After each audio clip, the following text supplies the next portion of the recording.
Hello. I thought our marriage was unbreakable until that charity gala changed everything. One dance was all it took to reveal the truth. As my wife swayed in another man's arms, her eyes never once searched for mine in the crowded room. She danced with him as if I was invisible, completely oblivious that her world was about to shatter the moment I walked out those doors. Now she's desperate to explain, but some betrayals cut too deep for words to heal. My name is Connor Wallace. I'm 38 years old, and until 6 months ago, I believed I had the kind of marriage other people envied. Rachel and I met in college, dated for 3 years, and tied the knot in a small ceremony overlooking Lake Michigan. We bought our first house together in the suburbs of Chicago, adopted a golden retriever named Duke, and talked about having kids someday when the timing was right. Rachel worked her way up at a PR firm downtown, while I built my career designing commercial buildings. We weren't wealthy, but we were comfortable. We had date nights every Friday, spent weekends tackling home improvement projects, and took one big vacation each year. Our life wasn't glamorous, but it was ours, and I thought we were happy. My dad used to tell me, Connor, a good marriage isn't about grand gestures. It's about choosing each other every single day. And I did choose Rachel every day, without question. Even when things got tough, even when we fought about the same trivial things over and over, I never once considered that our marriage might not be forever. Friends would complain about their relationships, and I'd silently thank my lucky stars that Rachel and I were different. We were solid, unshakable. At least that's what I believed until that charity fundraiser in April. It was one of those black tie events that Rachel's firm always handled, a Cancer Research Foundation gala at the Meridian Hotel downtown. Rachel had spent weeks helping organize it, and I was proud to be her plus one, even though these kinds of events usually bore me to tears. I rented a tux, polished my shoes, and prepared for an evening of mindless small talk with strangers while drinking overpriced champagne. If I could go back to that evening, would I have done anything differently? Would I have stayed home, made up some excuse not to go?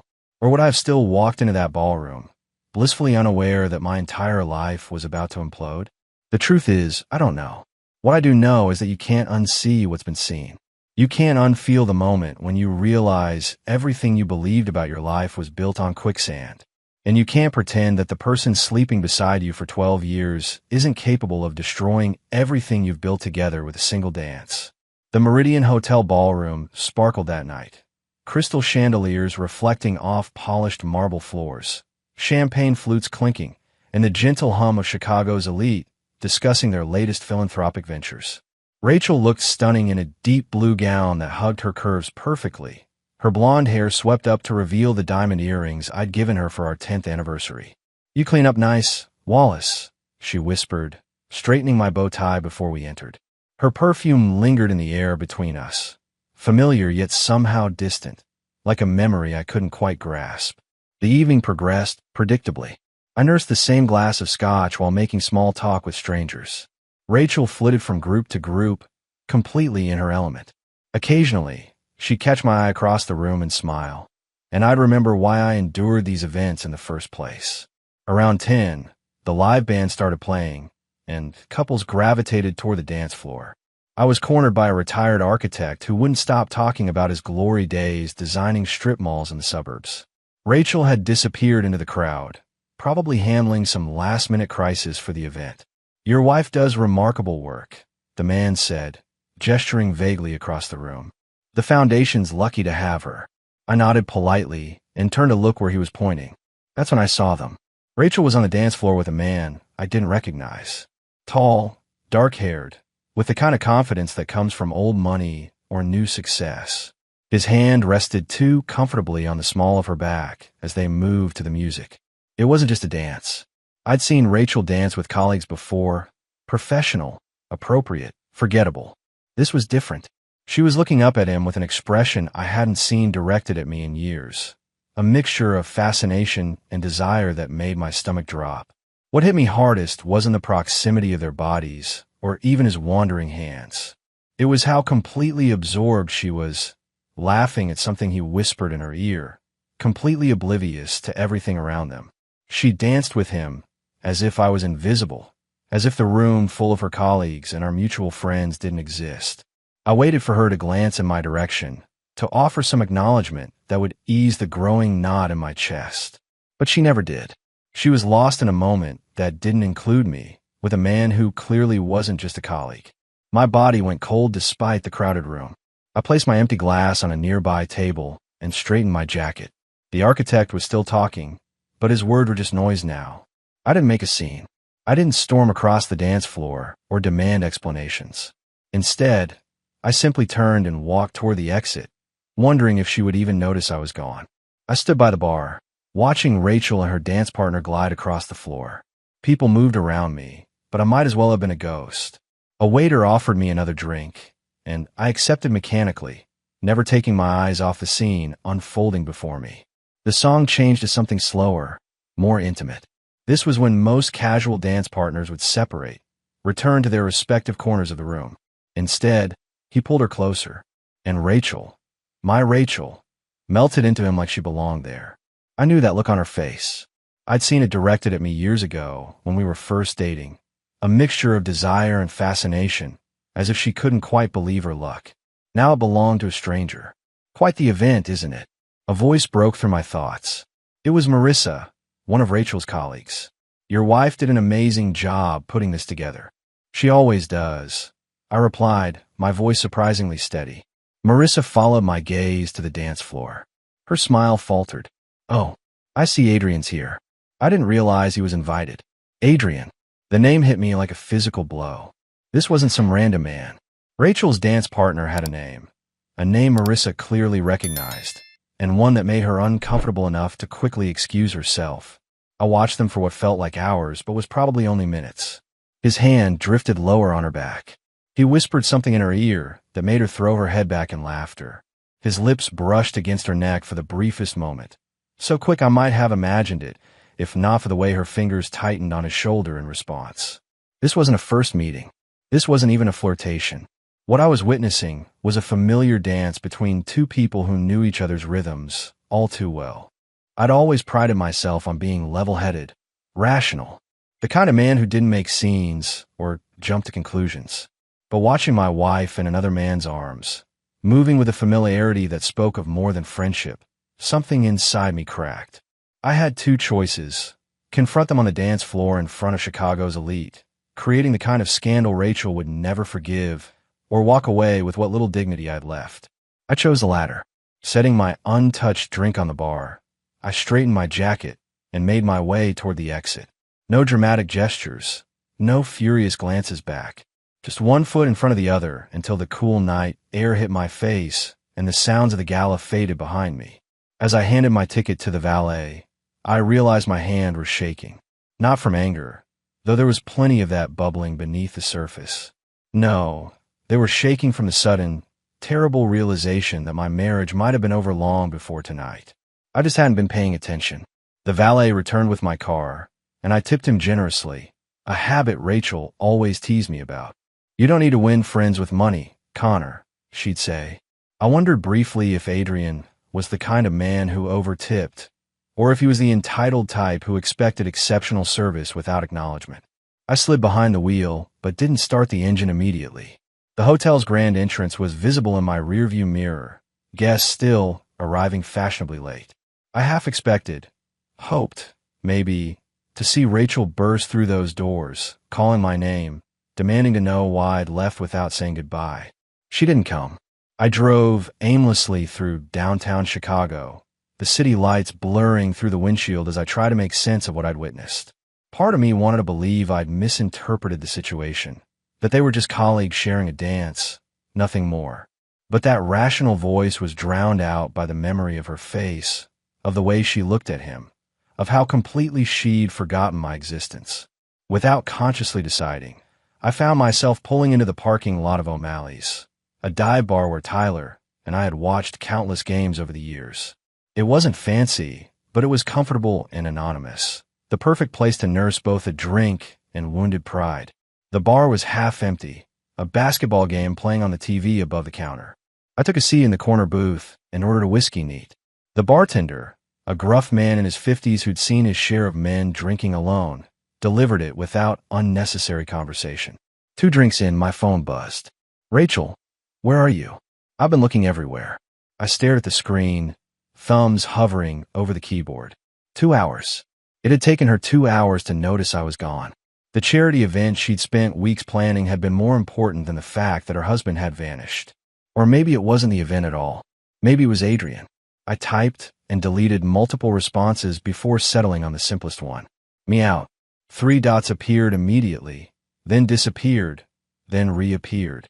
Rachel, are you okay? Did something happen? The audacity of her question made me laugh out loud, drawing a curious glance from the bartender. Did something happen? Only the complete destruction of everything I thought I knew about our marriage.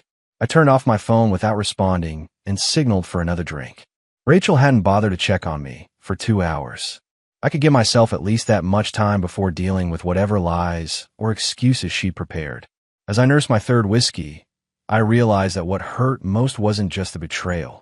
It was the regret I didn't see in her eyes when I caught them dancing. It was knowing that in that moment, she hadn't spared me a single thought, and that felt like the truest end of our marriage. I lost track of time at O'Malley's.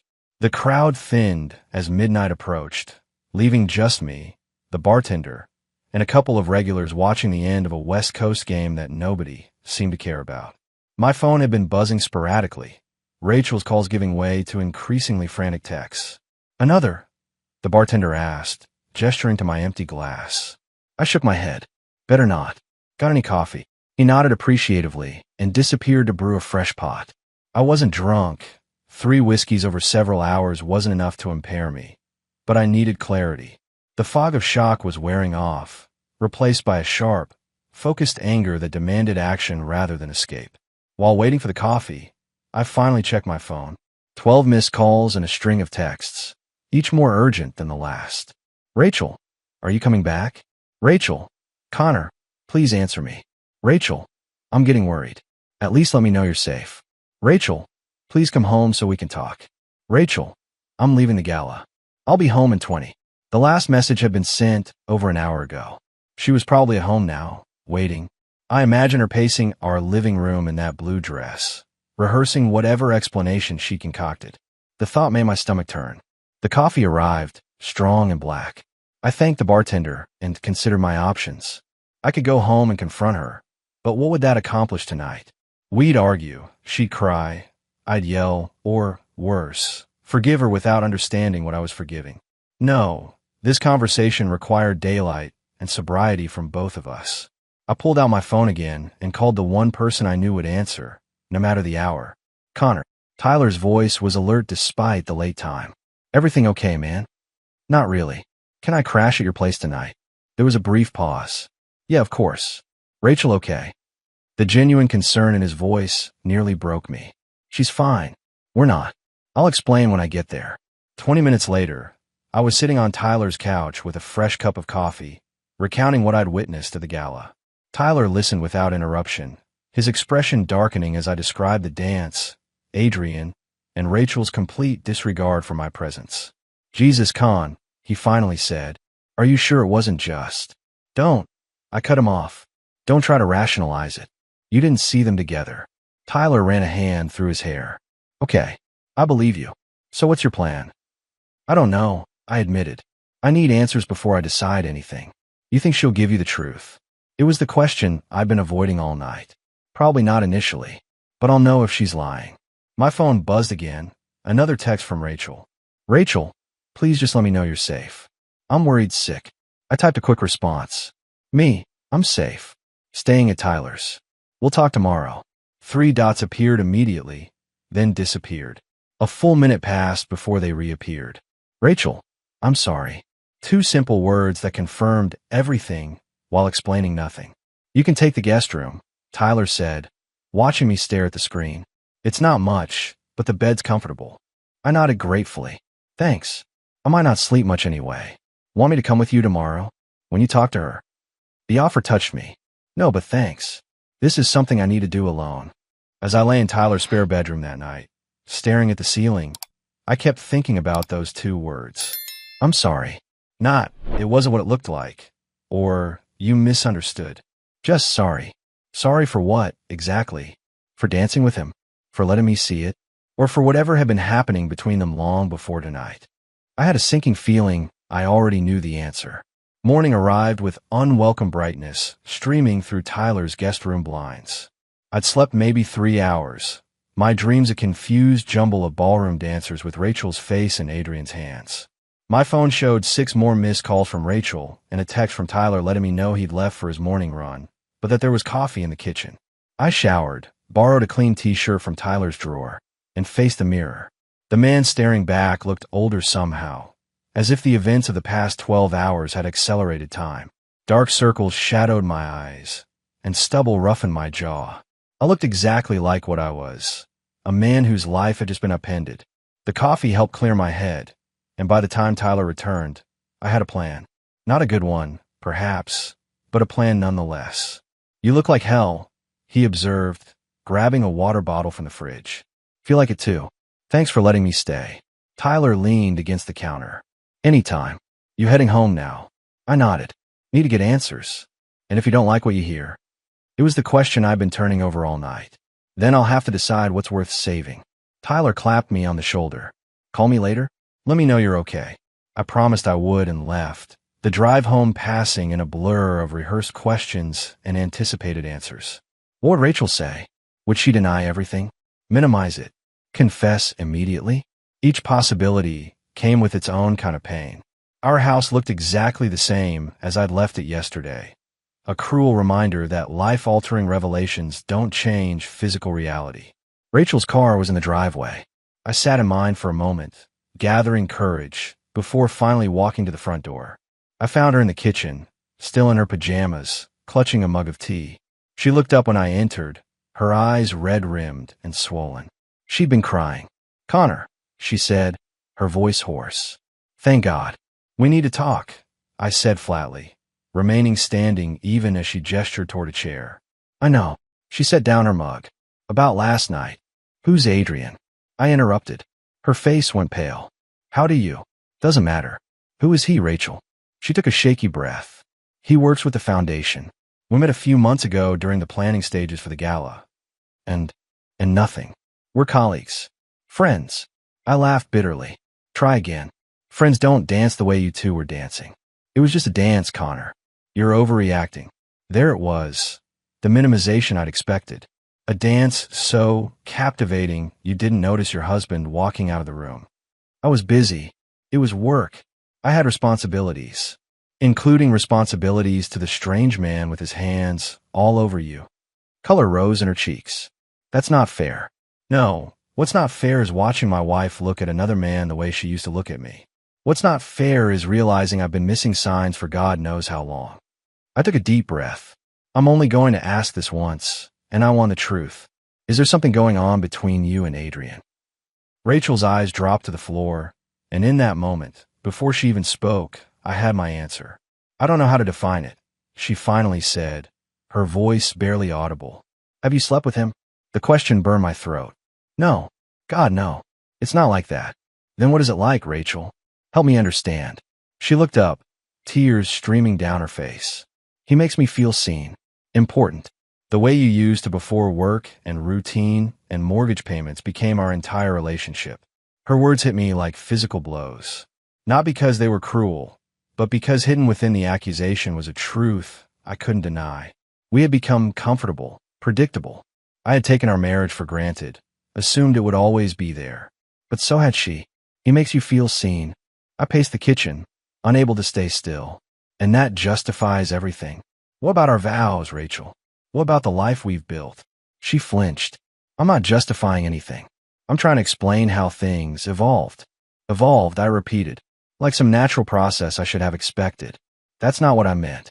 I stopped pacing and leaned against the counter. "How long?" Rachel stared into her tea.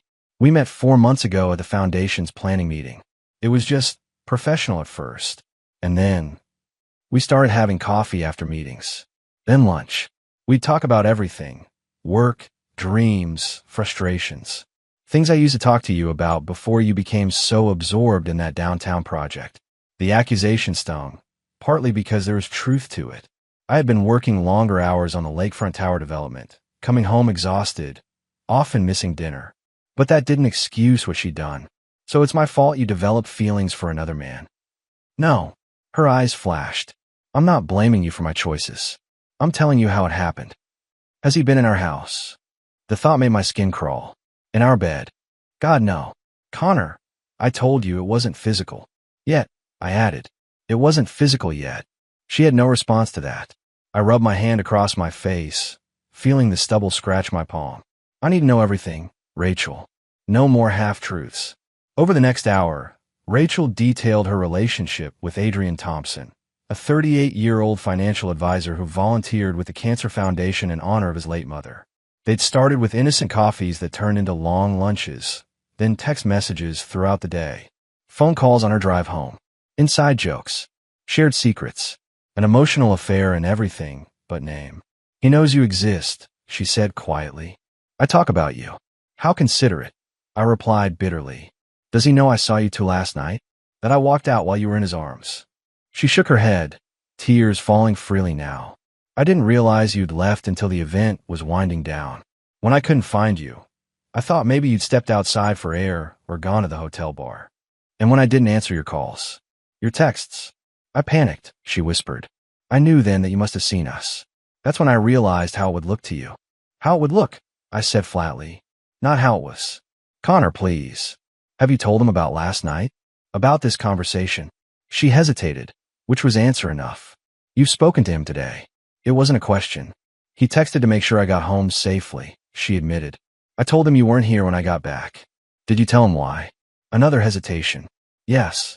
I laughed humorlessly. So he knows his competition is onto him. It's not a competition, isn't it? I pushed away from the counter.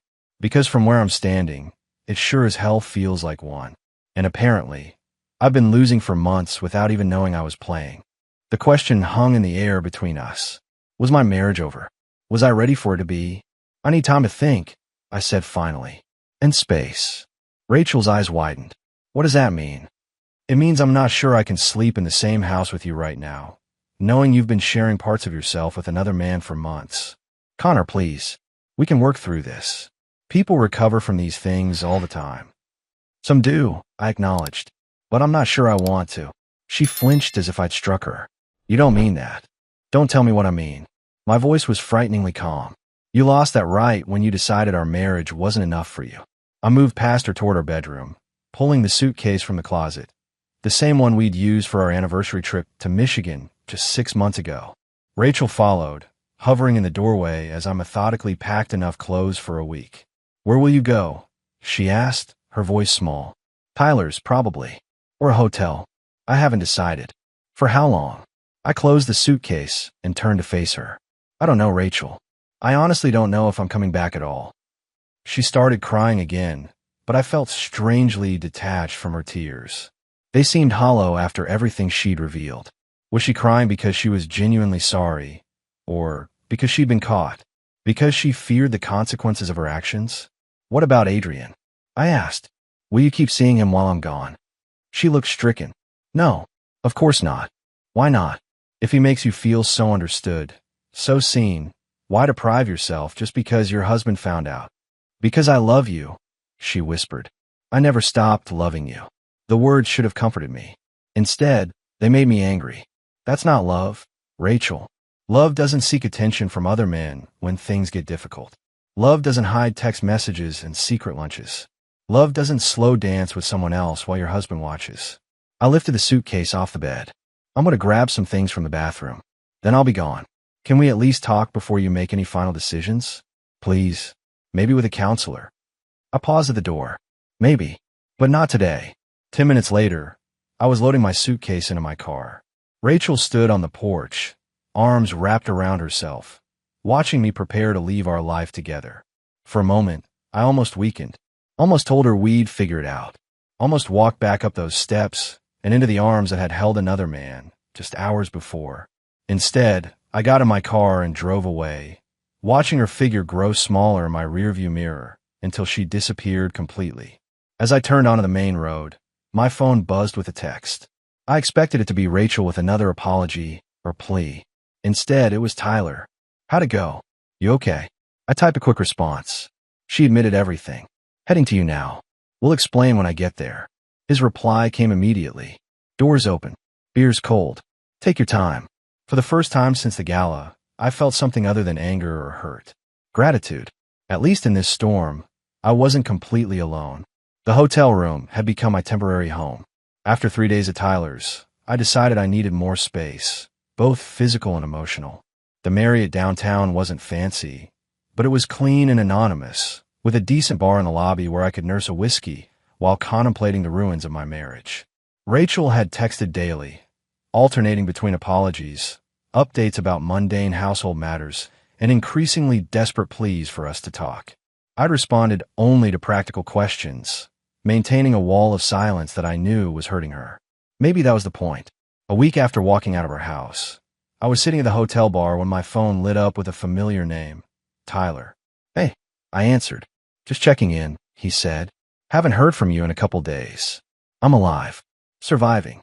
Rachel called me. I straightened. What? When? This morning. She's worried about you. Says you barely respond to her messages. Did you tell her where I am? No, Tyler said firmly. That's not my place. But man, you can't hide in a hotel forever. He was right, of course. I'd taken a week off work, citing a family emergency, but reality was waiting. Bills, deadlines, decisions about whether my marriage could, or should, be saved. I know, I sighed. I'm just not ready to face her yet. I get that. But there's something else you should know. Tyler paused. I did some asking around about this Adrian guy. My grip tightened on the phone. And he's been seen with other women before Rachel. Always married. Always involved with the foundation. Word is he likes the challenge. A cold fury settled in my chest. She's just another conquest to him. Looks that way. Thought you should know. After hanging up, I stared at my drink, Tyler's words echoing in my head. Rachel wasn't special to Adrian, just another married woman to pursue, another ego boost. The revelation should have made me angrier, but instead, it clarified something I've been wrestling with all week. This wasn't about Adrian. It was about us, about what our marriage had become before he ever entered the picture. I pulled out my phone and, for the first time in days, initiated contact with my wife. We need to talk. Tomorrow, 7 p.m., neutral ground. The coffee shop on Wilson Street. Her response was immediate. Rachel, I'll be there. Thank you, Connor. As I set down my phone, I realized I'd already made my decision. I just wasn't sure if Rachel was ready to hear it. I arrived at the coffee shop 15 minutes early, securing a table in the back corner. The place was half empty, a small mercy. Whatever happened next, I didn't want an audience. Rachel walked in at exactly 7 p.m. She'd lost weight in the week we'd been apart, her clothes hanging loosely on her frame. Dark circles shadowed her eyes, and her hair was pulled back in a simple ponytail instead of her usual polished style. She spotted me and hesitated before approaching, as if unsure of her welcome. I gestured to the chair across from me, and she sat, her movements careful, measured. Thank you for meeting me, she said quietly. I nodded. Do you want something to drink? I'm fine. She twisted her wedding ring, a nervous habit she'd had since our wedding day. How are you? Managing. I studied her face, searching for something. Remorse, fear, love, all were present, along with an exhaustion that mirrored my own. Have you been in contact with Adrian? She flinched but held my gaze. He's called and texted. I haven't responded. Why not? If he makes you feel so seen, so understood. Because I realized what he was really doing. Her voice hardened. He doesn't care about me. I'm just another conquest. Another married woman he could charm away from her husband. Tyler told you. She shook her head. He didn't have to. I did my own research after you left. Found 2 other women from the foundation who had the same experience. He has a pattern. I nodded slowly. And what about us? Do we have a pattern too? Yes, she admitted. We take each other for granted. We stop trying. We forget why we chose each other in the first place. Her honesty surprised me. I haven't been the husband you deserve, I acknowledged. I've been distant, absorbed in work, and I should have told you what I needed instead of seeking it elsewhere. Tears welled in her eyes. So where does that leave us? I'd asked myself that question all week, lying awake in my hotel room, staring at the ceiling. I'd weighed all our years together against the pain of her betrayal, balanced what we'd built against what we'd lost.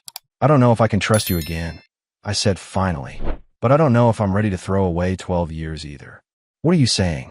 I'm saying I want to try. The words surprised me even as I spoke them. Not promises. Not forgiveness yet. But trying. With boundaries. With counseling. Relief flooded her face, quickly tempered with caution. When will you come home? Not yet. I need more time. But soon, maybe. She nodded, understanding the gift I was offering. Not reconciliation. Not yet, but possibility.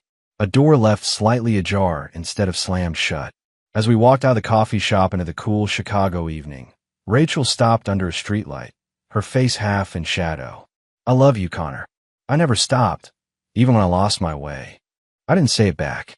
Couldn't. Not yet. But for the first time in days, I felt something other than anger and hurt. Something that might, with time and work, grow back into trust. I'll call you tomorrow, I said, and walked to my car alone, knowing that sometimes the hardest choices are the ones that leave the future unwritten. Bye.